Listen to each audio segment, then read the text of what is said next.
some perspective on the technology we're dealing with here. This is really old peice.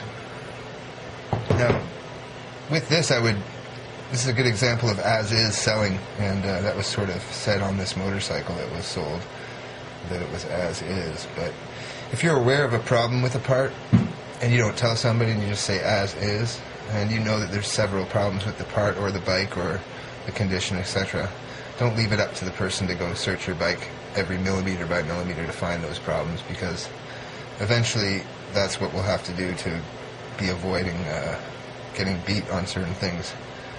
And this was repaired, and if it was dressed up nicely, it would be painted and stuff. You would never know that it had been repaired. So my point is that as-is means that if this was painted and on an old Harley or on an old Indian or something like that, the owner that owns the bike for 20 years might not even know this had been repaired in the 50s or 60s. Now, that's as-is. He knows that if you strip the paint, you find this, that obviously you may be smart enough to know that it was fixed a long time ago and not that he had painted the bike at all or whatever. Now, if you know there's problems with your bike, like the Triumph bobber, with the broken exhaust mount and brake cables not working and the throttle cables not, lubricated and stuff, and the oil on the back tire from the blown head gasket and that kind of thing, then you have to mention those things. You just can't tell somebody as is and know that there's a whole bunch of problems. It's just totally crass, man. And it's borderline theft.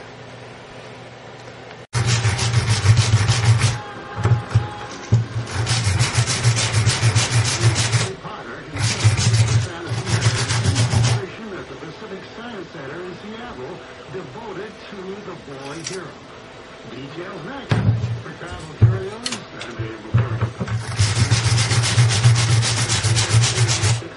an exhibition featuring the either the nut is damaged or the threads are damaged, because it gets to a certain point and then will not continue to travel on the actual thread. So I think this was a Bodge from the start. I don't think this rod was functional, but we'll try to get it off and we'll see if the threads are damaged. There was a lot of, almost looked like JB quick weld in there, really thick, dry Loctite, and had to wire brush it. Pick it up a bit more from last night. Try it again. Try to get that off. And this is our brake rod. I just got this rubber hose, like I said, to put on to grab that paint, not damage it. Still there's a rainbow in your sky. There are happy thoughts your heart to fill, dear enough to make you cry.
When we're apart,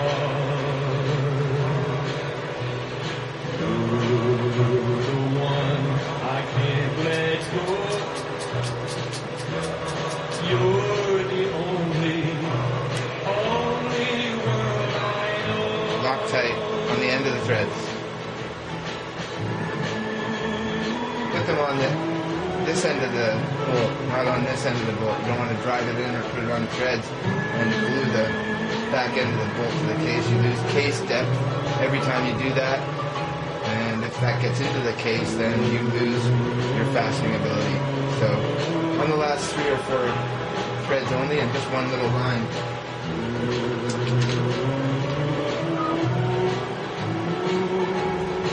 Rope card. You're my nighttime and my day. You're my one love all the way.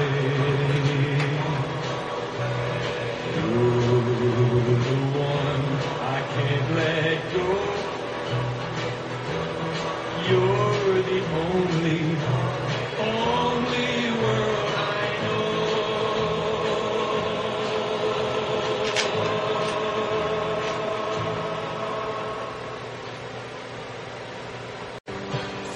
There you go, playing up, what's right and right. Take it, and there you go, and just take it, you'll be right. Take it, and there you go, playing up, what's right and right. Take it, and there you go, and just take it, you'll be right.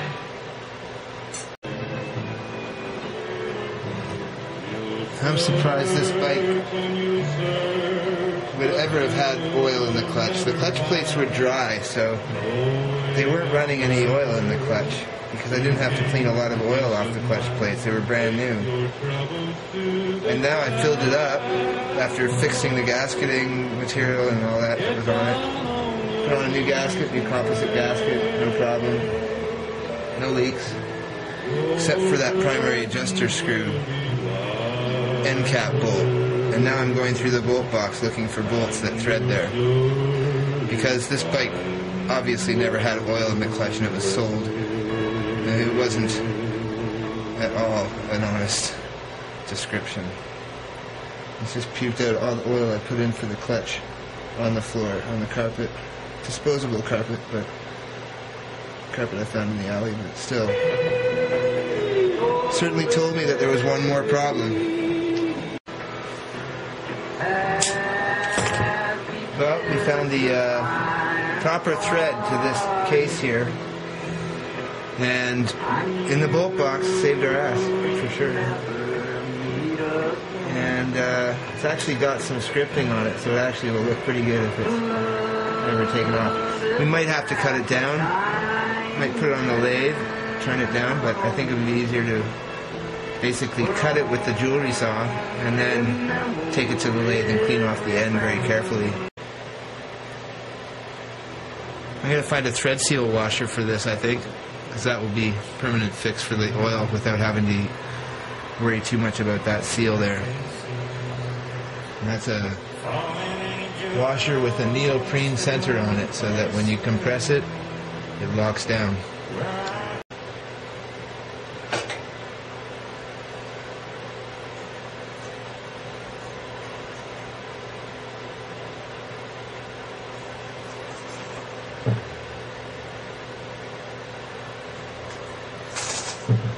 So that looks like it was already repaired once.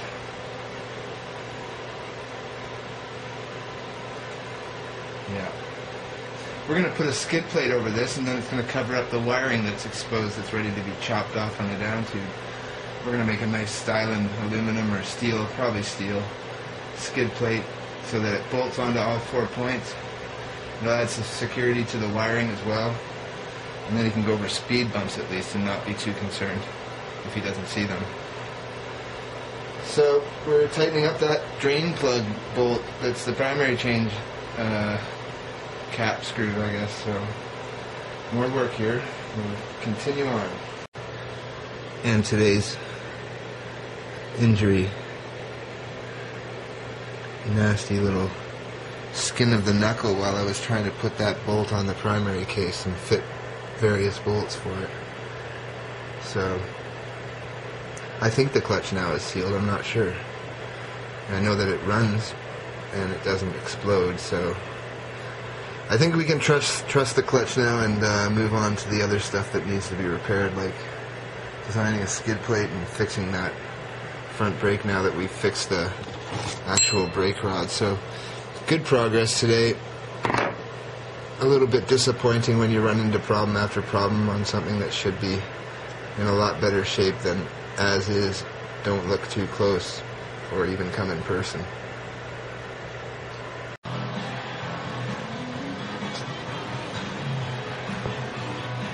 I guess the rear tire is a used tire too. Look at that ply.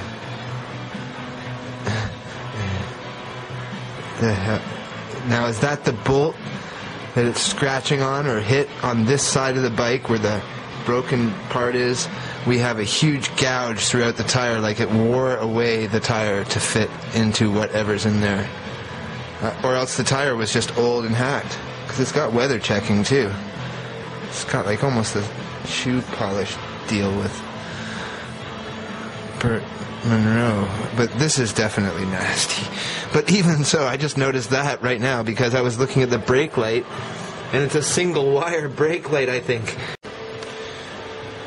Okay, well, we've dissected a bit of it. We took out the wood screw that was holding in the chrome.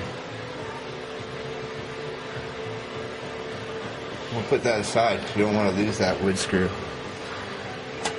We'll take this off, and we have 2 bulbs, so that's good. We don't need 1157, but we do need a second bulb up here. As you can see, it wasn't in the bike when it was sent. And on the back of this, we need to put on a piece of sealed. Well, there's glue on these little... These are glued down. These little rubies on the back. Which, I can accept that, but because it's not seen. But we have to get some red Lexan over this, or red... We don't make colored Lexan, but they do, but it's expensive. So we're going to put some red plexi over this. And we'll then have a red stop, because a white light on the back of a bike I don't think is legal, in BC at least. I never thought a tail light could be so much trouble, but... And this is a Yankee tail light, so I guess it has a name on it, so it wasn't hard to identify.